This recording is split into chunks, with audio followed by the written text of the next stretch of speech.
how to improve video quality on Twitter. So if you want to improve the video quality on Twitter, then what you need to do is first you need to open up your Twitter application, or if you don't have the application, you can go with your browser. So open up your Chrome browser or any browser that you're comfortable with, or the application, and you just need to simply go for twitter.com or the x.com.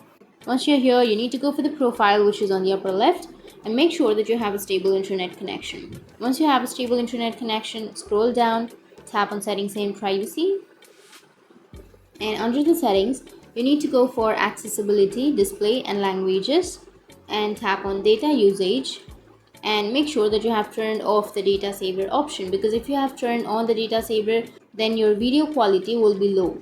So make sure to turn off the data saver, and then you need to go back and reload your page. So that's how you can improve your video quality on Twitter. And if you have any questions, feel free to comment below. Thanks for watching.